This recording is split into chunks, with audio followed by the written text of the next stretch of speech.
ओम शांति। आज 22 सितंबर 2023। आज की ईश्वरीय वाणी की मुख्य पंक्तियाँ हैं। मीठे बच्चे, पद का आधार पढ़ाई पर है। पद का आधार पढ़ाई पर है। पढ़कर फिर पढ़ाना है। गली गली में जाकर बाप का परिचय देना है। प्रश्न है, तुम बच्चों को किस इच्छा से परे रहकर सेवा में लगे रहना है? उत्तर है, तुम रहमदिल बच्चे हो। तुम्हें किसी से पैसा लेने की इच्छा नहीं रखनी है। इस इच्छा से परे रहकर दान करने की सेवा में, दूसरों को आप समान बनाने में लगे रहना है। बुद्धि में रहे, जिसकी तकदीर में होगा वह बीज अवश्य बोएंगे। अगर कोई वाचा या कर्मणा सेवा नहीं कर सकते हैं तो धन से भी सहयोगी बनते हैं। गरीब बच्चे तो चावल मुट्ठी देकर महल ले लेते हैं। गीत है, प्रीतम आन मिलो। ओम शांति। प्रीतमाओं के लिए एक ही पुकार काफ़ी है। अब ये किसने पुकारा और किसको, ये तो सिर्फ तुम बच्चे ही जानते हो, क्योंकि तुमने बाप द्वारा बाप को जाना है। फादर शोज सन, फिर सन शोज फादर, ऐसा कायदा है। अब प्रीतमाएँ सब प्रीतम को पुकारती हैं। गीत तो श्री कृष्ण के लिए गाया हुआ है। सबकी श्री कृष्ण के साथ प्रीत तो है ही। श्री कृष्ण के भक्त समझते हैं श्री कृष्ण ने राजयोग सिखाया था। वास्तव में प्रीतम सबका एक ही है। सर्व पतितों को पावन बनाने वाला एक ही है। निराकार को ही याद करते हैं, परंतु परमपिता परमात्मा को फिर यथार्थ रीति जानते नहीं। निराकार का यथार्थ अर्थ क्या है सो जानते नहीं। बाप ने समझाया है, वास्तव में एक ही राम है। हे प्रभु, हे ईश्वर, ओ गॉड फादर, एक को पुकारते हैं। कोई जिस्मानी मनुष्य या देवता को नहीं पुकारते। बुद्धि निराकार तरफ चली जाती है। गॉड फादर सभी का एक ही है। समझते भी हैं हम ब्रदर्स हैं, परंतु आत्माओं के रूप में हैं। यूँ तो हर एक अपने अपने धर्म का है। अपने धर्म के भाई बहन भी लड़ते रहते हैं। जब सभी दुखी होते हैं तो बाप कहते हैं, मुझे याद करो, क्योंकि सर्व का पतित पावन मैं ही हूँ। प्रीतम तो सब प्रीतमाओं का एक ही है। सजनी साजन को याद करती है, प्रीतमाएँ याद करती हैं, प्रीतम आन मिलो। आत्मा याद कर रही है, जी आप बुलाए। बुलाने वाली तो आत्मा है ना, शरीर तो नहीं। जीवात्मा जीव आत्मा से बात करती है। दुनिया में मनुष्य तो देह अभिमानी होने के कारण अपने को शरीर समझते हैं। तुम बच्चों को ये पक्का पक्का समझना है कि जीव की आत्मा बुलाती है। आत्मा प्यार करती है, शरीर शरीर से प्यार नहीं करता। आत्मा शरीर धारण करती है, तभी सब कुछ जो है उसमें जो है भावनाएं सब कुछ जो है होता है। जब तक आत्मा आत्मा फॉर्म में है परम धाम में, तब तक उसमें कुछ उसका जो एक्टिविटीज़ नहीं है। जब पाठ बजाने साकार सृष्टि पर उतरती है, जीवात्मा बनती है, तभी उसमें सब जो है उसमें सब कुछ होता है। इस समय का प्यार भी अशुद्ध है। देवी आत्माओं का प्यार तो बहुत शुद्ध होगा ना। मनुष्य समझते हैं प्यार विकार का ही होता है, परंतु सतयुग में है प्यार है, लेकिन वहाँ कोई भी विकार नहीं होता।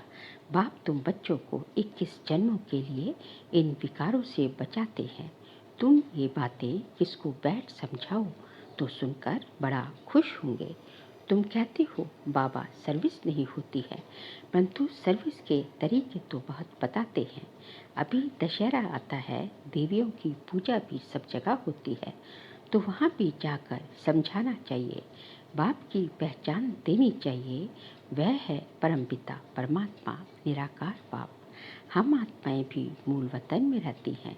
वतन घर को भी कहा जाता है। हम आत्माओं का बाप भी वहाँ परमधाम में रहते हैं। बाप बच्चों को भेज देते हैं। ये भी ड्रामानुसार ऑटोमेटिकली चलता रहता है। उनको भी अपने समय पर आना पड़ता है। एक बाप है, बाकी सब हैं आत्माएं। ये है मनुष्य सृष्टि। उनमें देवी गुण वाले मनुष्य लक्ष्मी नारायण थे सतयुग में। बाकी कोई 8-10 भुजा वाले मनुष्य नहीं होते। ये कहाँ से आई? पूजा जहाँ होती है वहाँ तुमको इनोसेंट हो जाकर पूछना चाहिए, ये क्या है?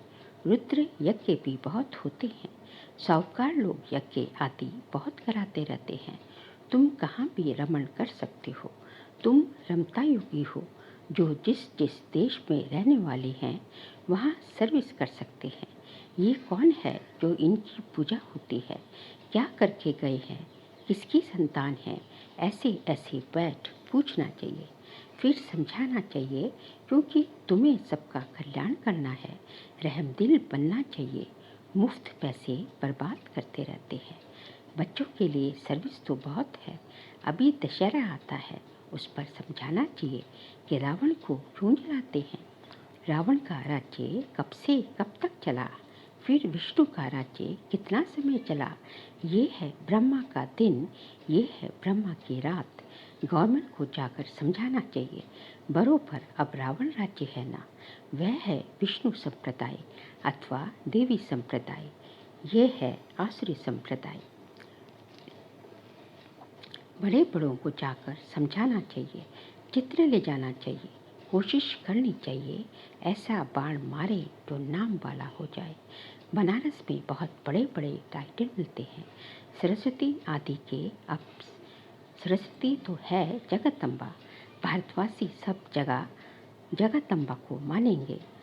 जगत को रचने वाली तो जरूर पिता भी होगा। जगत पिता ब्रह्मा और जगत अम्बा सरस्वती कहते हैं ना, तो सरस्वती भी ब्रह्मा की बच्ची है, ब्रह्मा की मुख वंशावली है। ब्रह्मा को फिर रचने वाला कौन? गाया जाता है शिव परमात्माए नमः, वह हो गए देवताए नमः। तो देवताओं को रचिता, देवताओं का रचिता वो शिव परमात्मा हो गया, उनसे वर्षा मिला होगा। तो तुम बच्चों को समझाने निकलना पड़ेगा। जो अच्छे समझदार हैं उन्हें सर्विस करनी चाहिए। बाप तो गली गली में नहीं जाएंगे, ये बच्चों का काम है। सर्विस नहीं करते तो समझेंगे सर्विसेबल नहीं है, तो पद भी ऐसा ही पाएंगे। भल बच्चे तो बने हैं, परंतु पढ़ाई का सारा मदार है। जो ज़्यादा पढ़ेंगे वह ऊंच पद पाएंगे। पढ़े हुए के आगे अनपढ़ी भरे होंगे। पुरुषार्थ ऊंच पद पाने का करना चाहिए। ये शिव बाबा सम्मुख समझा रहे हैं, बाहर वाले बच्चे भी समझेंगे। शिव बाबा मधुबन में मुरली चलाते होंगे, मुरली नहीं आती है तो बच्चे हैरान हो जाते हैं, सोचते हैं शिव बाबा की मुरली क्यों नहीं आई, क्योंकि शिव बाबा की मुरली से ही हमारा जन्म हीरे जैसा बनना है। मुरली तो रोज सुननी चाहिए। 7 रोज की मुरली भी अगर किसके पास जाए, वह बैठ पढ़े तो कितनी खुशी मिल जाए। पढ़ना जरूर चाहिए। कोई भी लूला लंगड़ा गूंगा बहरा भी ये पढ़ सकते हैं। कैसी भी बुखार में बीमारी में भी मुरली जरूर पढ़नी चाहिए। तुम सिर्फ बोलो तुमको 2 बाप हैं, तो जिसे वर्षा लेना होगा वह उसी समय इन 2 अक्षरों से भी समझ जाएंगे। यह नॉलेज ही ऐसी सहज है, बाप को याद करने से सारा चक्र बुद्धि में आ जाता है। जितना बुद्धि में चक्र फिराएंगे तो चक्रवर्ती बनेंगे। बाबा कहते हैं जो मेरे भक्त हैं अथवा लक्ष्मी नारायण आदि को मानने वाले हैं, उन लोगों को समझाओ तुम ही देवी देवता थे, 84 का चक्र लगाया, अब फिर देवता बनो। ये बाबा भी लक्ष्मी नारायण का भक्त था ना, पुजारी से फिर पूज्य बनते हैं। लक्ष्मी नारायण पूज्य है ना। तुम लक्ष्मी नारायण के मंदिर में जाएंगे, कहेंगे कल इनकी पूजा करते थे, आज हम ये बन रहे हैं। समझाना तो बड़ा सहज है। तुम बच्चों को रहमदिल बनना है। जिसको सर्विस का शौक होगा वह सिखलाने वाली ब्राह्मणी का साथ पकड़ेंगे। हमको बैठ समझाओ, तुम खाते हो शिव बाबा के भंडारे से, तो शिव बाबा की सर्विस करनी पड़े ना। सभी शिव बाबा की भंडारी में डालते हैं, समझते हैं हम शिव बाबा की भंडारी से खाते हैं, तो मनसा वाचा कर्मणा सर्विस करनी चाहिए। यहाँ तुमको कितना मज़ा आता है, वह मज़ा घर में आ ना सके। मनसा सर्विस भी करनी है, याद करना है, पवित्र बनना है, शंख ध्वनि भी करनी है, कर्मणा कोई भी यज्ञ सर्विस करनी है। शुरू में मम्मा पापा भी बर्तन मांजते थे, गोबर के कंडे बनाते थे, देह अभिमान तोड़ने के लिए सब करते थे। अभी फिर बहुतों में दिन प्रतिदिन देह अभिमान बढ़ता जाता है। यज्ञ का खाते हैं तो सर्विस भी करनी चाहिए। बाप को याद करने से विकर्म विनाश होंगे। सर्वव्यापी कहने से विकर्म विनाश कैसे होंगे? सर्वव्यापी कहने से तो बुद्धि का योग लग नहीं सकता। तो ये सेवा सबको करनी है, दान देना है। वह सेवा नहीं तो स्थूल सेवा करो। वह भी नहीं कर सकते हो तो धन की सेवा करो, तो वह भी सर्विस हो जाएगी। बीज बोया जाता है तो उनका फल निकलता है। यहाँ चावल चपली देने से महल मिल जाते हैं। किसको भी कहना नहीं है कि बीज बो, तकदीर में नहीं होगा तो कभी बुद्धि में आएगा ही नहीं। साहूकार लोग होते हैं तो 5 लाख का भी इंश्योरेंस करते हैं। गरीब होगा तो 500 का इंश्योरेंस करेगा। यहाँ फिर गरीब सबसे ज़्यादा इंश्योर करते हैं। गरीब के चावल मुट्ठी भी साहूकार के धन से इक्वल हो जाते हैं। मम्मा ने देखो क्या इंश्योर किया, तन मन से देखो कितनी सेवा की। बहुत धन देने वालों को भी इतना पद नहीं मिल सकता जितना उनको मिलता है। तुम हो नर से नारायण बनने वाले। यह नॉलेज है ही स्वराज्य योग। हर एक की बुद्धि समझ सकती है। हम मम्मा पापा को फॉलो करते हैं। पुरुषार्थ करना चाहिए ना। ये ज्ञान सागर तो गलियों में नहीं जाएगा ना। बाबा पब्लिक में भाषण कर सकते हैं। बाप कहते हैं मैं तो बच्चों के सामने बैठ भाषण करूँगा। मैं सबका बाप हूँ, तुम माताएं कुमारियाँ हो, तुमको जाकर भाषण करना है। फिर भी तुम बीके हो। अभी जगदम्बा पर कितना बड़ा मेला लगता है। कुछ तो सर्विस करने गई है ना। तुम बतला सकते हो, वहाँ बहुत सर्विस कर सकते हो। सर्विसेबल बच्चे आप ही सर्विस करते रहेंगे। जो आप ही करे सो देवता। सुबह को जाओ, रात को लौट आओ। सर्विस करने की हिम्मत चाहिए। बहुत अच्छे अच्छे बच्चे हैं, परंतु कोई ना कोई बंधन में है। रुद्र ज्ञान यज्ञ में अबलाओं पर अनेक प्रकार के विघ्न पड़ते हैं। प्रैक्टिकल में देख रहे हो तो बाप से यदि वर्षा लेना है तो सर्विस में तत्पर रहना है। श्रीमत पर चलो। हाँ, लौकिक माँ बाप आदि हैं तो उनकी सर्विस भी करनी है, साथ साथ ये सर्विस भी करनी है। बॉम्बे में भी अम्बा के मंदिर में पहुंच जाते हैं, वहाँ भी जाकर सर्विस कर सकते हो।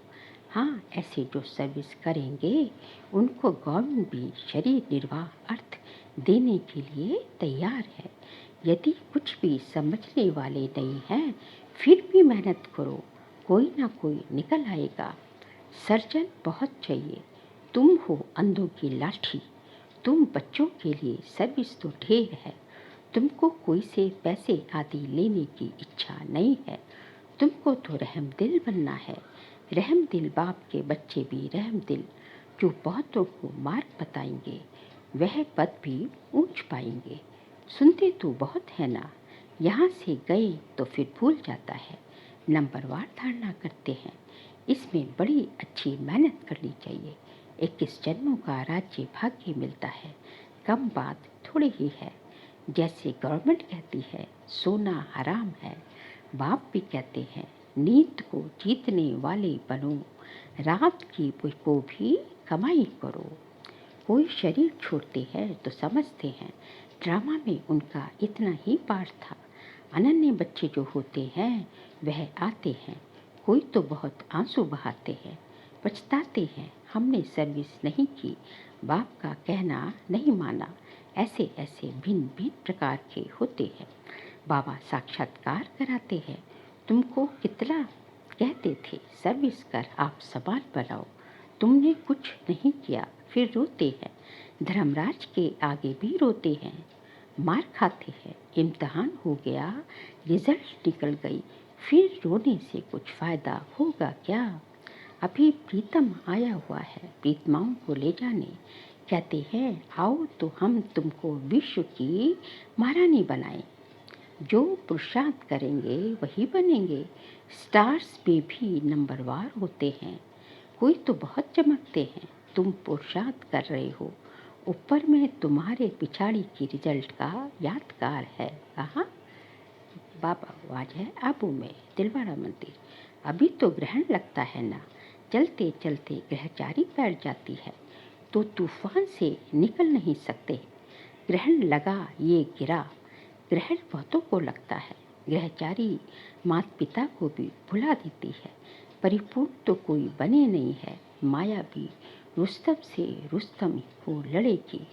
अच्छा मीठे मीठे सिकिलते बच्चों प्रति माता पिता बाप दादा का याद प्यार और गुड मॉर्निंग।